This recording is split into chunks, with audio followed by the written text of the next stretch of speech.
Bravo, vous êtes sur Internet.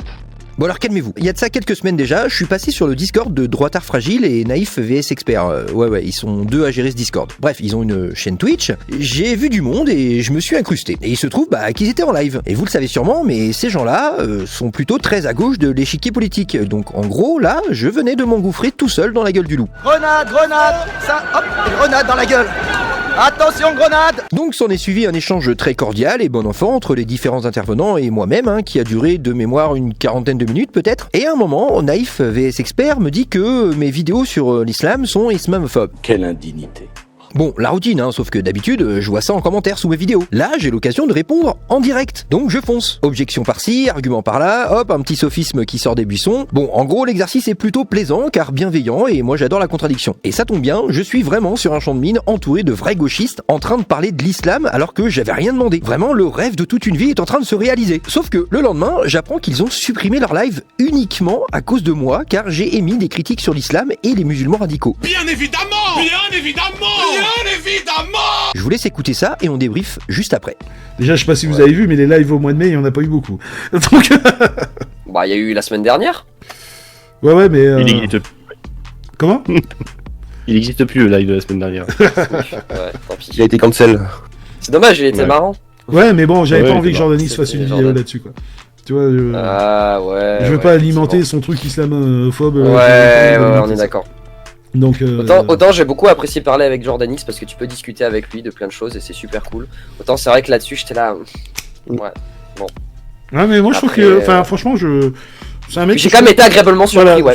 Ça reste un gars, c'est agréable de discuter avec lui quand même, globalement, je trouve. Agréable, je sais pas, mais en tout cas. Bah, tu peux quoi. Tu peux discuter avec lui, quoi. Tu vois. Ouais, c'est ça. Voilà, alors petit aparté, c'est inutile de faire des commentaires insultants ou des remarques sur le physique, ça sera supprimé dès que j'en vois. Au pire, si vraiment vous pouvez pas vous retenir, vengez-vous sur moi exceptionnellement. Voilà, allez, c'est cadeau, c'est pour moi. Bref, donc vous les avez écoutés, ils ont pris du plaisir à échanger avec moi et franchement, c'était réciproque, car on s'est déjà par le passé envoyé des crottes de nez par vidéo interposée, mais en direct, forcément, on laisse le personnage de côté et on redevient un peu plus humain. Et globalement, à part quelques illuminés, personne ici, moi y compris, n'a de haine envers ces gens-là. On a juste des divergences idéologiques. Et c'est pas grave, c'est même trop bien, moi j'adore ça. Bref, ce que j'arrive pas à comprendre, c'est pourquoi ces gens, alors pas forcément eux en particulier, mais une partie de la gauche, dès que ça parle d'islam, ils font tout pour noyer le poisson, pour faire en sorte que ce débat sur cette idéologie n'existe pas. Alors oui, c'est vrai que la critique de l'islam peut servir l'extrême droite, qui pourront dire vous voyez, les musulmans, c'est bien eux le problème, oui, sauf que ces gens-là, avec ou sans mes vidéos, sont déjà convaincus par leurs conneries, ils ont pas besoin de moi. Mais si on s'interdit de critiquer cette religion à cause de quelques illuminés, c'est le début de la fin. C'est un peu comme si au final, la loi contre le droit au blasphème et le droit à la critique était de nouveau à l'ordre du jour, d'une manière larvée, sournoise. Mais je tiens quand même à rappeler quelques faits. Vous voulez des exemples? Oui, s'il te plaît, des exemples. Allez, d'accord. Dans le monde, les premières victimes du terrorisme islamique, donc l'islam, des textes que renferment le Coran et la Sunna, les premières victimes de ces trucs-là,